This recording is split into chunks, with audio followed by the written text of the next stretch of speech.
It might seem a bit odd, but in this mini desktop gaming PC, we've actually got a 16-core, 32-thread mobile chip, and this thing is really putting down some amazing performance. By far, one of the most powerful mini gaming PCs we've ever put together in this form factor. Hey, what's going on everybody? It's ETA Prime back here again. Today we're going to be putting together a mini ITX gaming PC that'll play any AAA game on the market.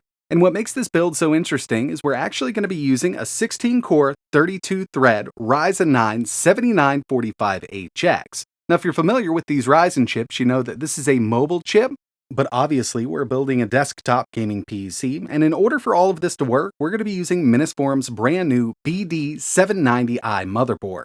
So they've come to the market with some really nice mini ITX boards that do include a cooler and a CPU.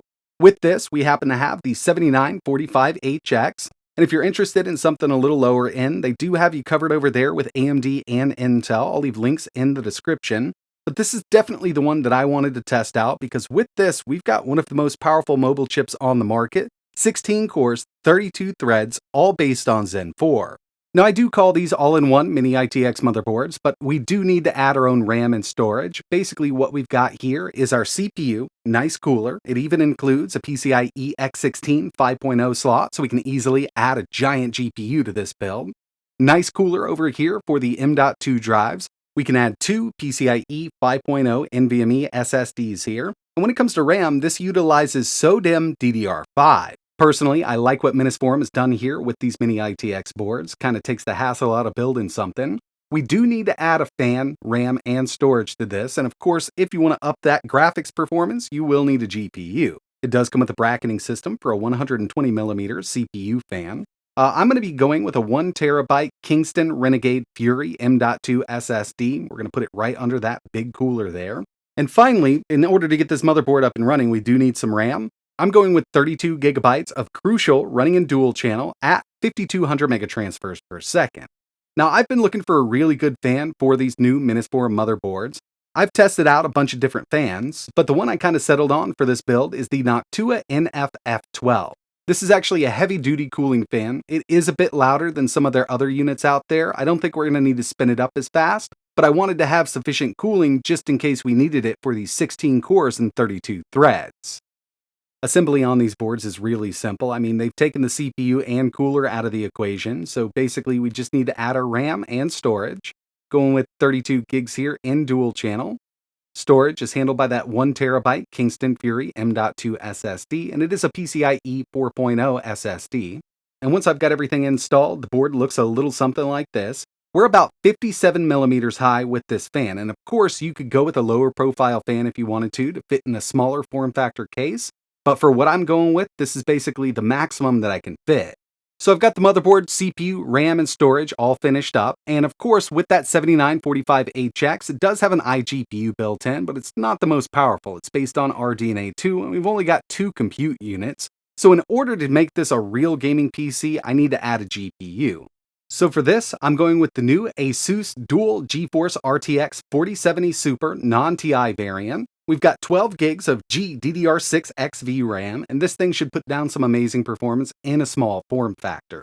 I actually really do like the design that ASUS went with for their dual 4070 Super. It's very minimalistic, not too much going on here, it's not flashy at all, and it's a 2.56 slot design, so with a lot of the mini ITX cases on the market right now, we shouldn't have an issue fitting this inside. Dual fan design with ball bearings, and it's using ASUS's new axial fan design, so it should be nice and quiet. We also have fan stop built in, so those are shut off when we don't need them. Overall, I think it's a pretty good looking card, and I think it's going to perform quite well in this small form factor unit.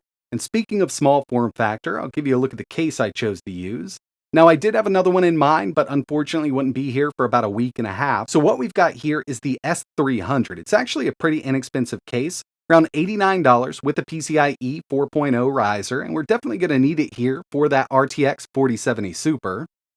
And one thing to keep in mind is this case only supports an SFX power supply. So I've got a 700 watt fully modular unit here that's going to fit right in here. We've got plenty of power for the GPU and CPU combo we went with. Putting everything inside of the case should be pretty straightforward, and when it comes to the BD790i, it does come with an I/O backplate. Just forgot to show that off when I assembled everything. But yeah, this case only supports up to a 57mm CPU cooler, and this is right at the edge. I mean, we can put this on, we don't have to force anything, but with this knocked to a fan, I think it's the perfect height for this little unit. I wasn't even really thinking about the CPU cooler height, it just kind of got lucky here, but it's right there at the edge. I mean, it is perfect for this little case. And again, with the $89 version of the S300, you do get a PCIe 4.0 riser because the GPU is going to sit on the backside of this case. And speaking of the graphics card, this new ASUS dual RTX 4070 Super does fit in here quite nicely. It's a 2.56 slot design, so it's a bit larger than a 2.5 slot design, obviously. But with this case, it does give us a little bit of wiggle room to fit this right in here. It'll sit right in here, nice and neat. Now I do need to kind of rearrange the wires going to the motherboard on the back side of this. But once we get everything in, I think it's actually going to be a pretty clean little build also. Now that I've got everything assembled, you can see this went together really nicely.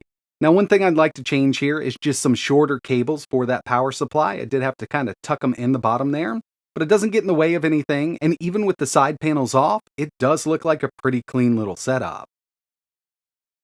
And even over on this side with that ASUS dual GeForce RTX 4070 Super, really clean cabling, went together very nicely on the backside of this thing. All that's really left to do is get into some testing.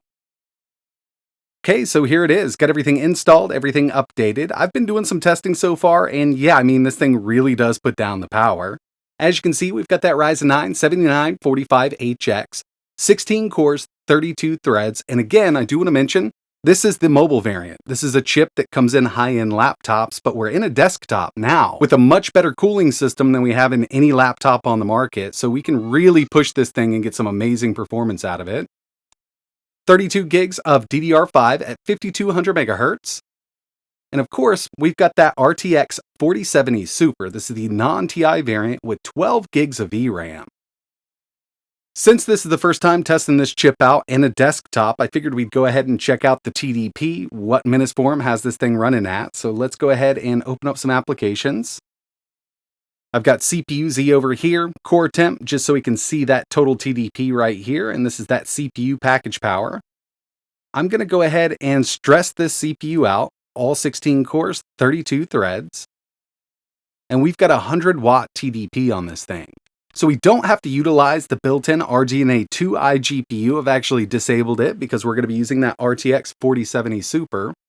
And yeah, I mean, it can deliver all that power to the CPU, and the temps are not bad at all. I mean, even through gaming, I have seen this thing go up to around 86 degrees Celsius in this case, but we're not at thermal throttle, and it kind of comes right back down.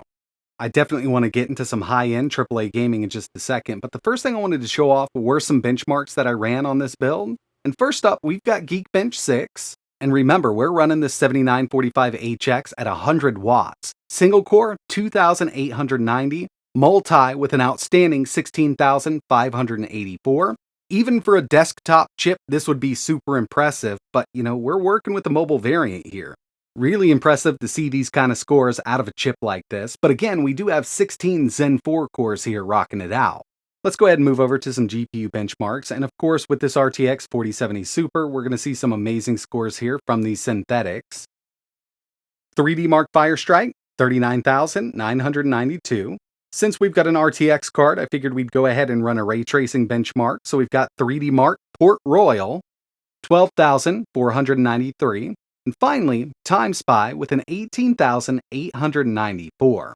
When it comes to the form factor we're working with here, around 8.1 liters, this is definitely the most powerful that we've built so far over on the channel, but I'm sure down the road we'll see something with more performance because that's how technology works. But either way, I mean, just taking a look at these synthetics, I know for sure we're going to get some amazing gaming performance out of this, from 1440p even up to 4K, and the first game we have here is Palworld. 4K, very high, with DLSS set to quality. And to tell you the truth, I think after some more optimizations from the developers and driver optimizations, we won't need any DLSS at 4K, very high. We're getting an average of around 103 FPS here, which is more than enough. And yeah, it does look great here at 4K, but this is a game, I mean, you could definitely get by playing at 1080. And with something like this, I wouldn't mind just locking it down at 60 or maybe even 120 at 1080p, having a pretty good time with it.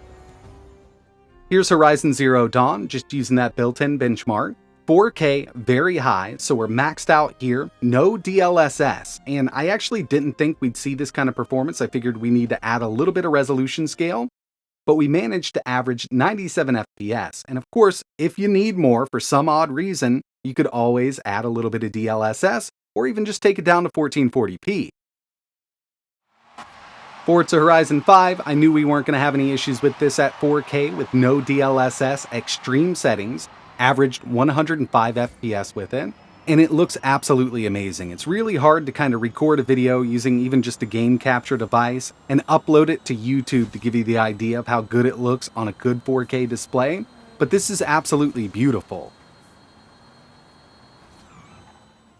Personally, been playing a lot of MK1 lately, and I wanted to see if we could do this at 4K with no DLSS, and yeah, it's handling it just fine. We're not even really stressing out that CPU and GPU at 4K. When it comes to fighting games on a system like this, everything on the market is going to run at 4K. In my experience, this has been the hardest fighting game on the market right now to run, and without any DLSS, we're at 60 FPS, so everything else is going to function just fine. I'm not a big Call of Duty player, but this is the one I have. Call of Duty Modern Warfare 2, 4K Ultra DLSS set to quality. As this was going, I was just watching the benchmark run, and I was pretty amazed by what kind of performance this thing is putting out. Because by the end of this, we had an average of 173 FPS. And of course, you could go and tweak and tune everything if you need more out of it, or you could actually turn some of these settings up to lock it there at 144 with a really nice monitor. And the final game I wanted to test here was Cyberpunk 2077. Of course, with something like this, we did have to drop that resolution down, even though we've got that 4070 Super. And right now, we're at 1440p, Ray Tracing Ultra from the preset, and it did turn on DLSS, so that's set to auto. In some cases, I see it getting really close to under 60. I mean, the lowest I saw was 61, but that's kind of pushing it. So we can actually go into the settings and enable some newer technologies from NVIDIA to really help out with this. So 1440p, Ray Tracing Ultra preset, and what we're going to do here is turn on DLSS frame generation. So we're using the same exact settings here, and now we've got a boost up over 100 FPS. I've been messing around with this new frame gen, and it really does work wonders on a lot of these games that do support it. Before, we were getting an average of around 68 FPS with no frame generation, 1440p, Ray Tracing Ultra with DLSS set to auto. But now with those same settings and enabling frame gen, we're getting an average of 115 FPS. I mean, that's a massive jump. And if you take a look at Afterburner, you can see that this 7945HX is right there at 100 watts, and we're only hitting around 70 degrees Celsius. Maximum temp that I saw out of this little board was 86 degrees Celsius, and that was compiling some shaders for another game. During gameplay, we didn't even come close to hitting thermal throttle.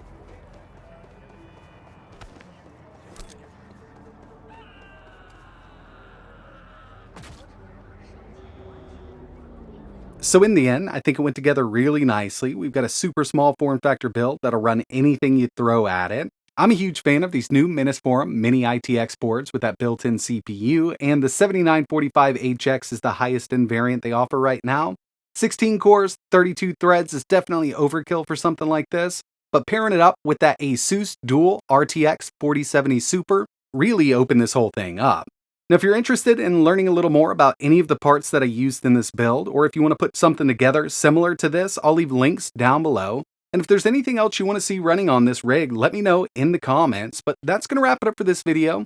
And like always, thanks for watching.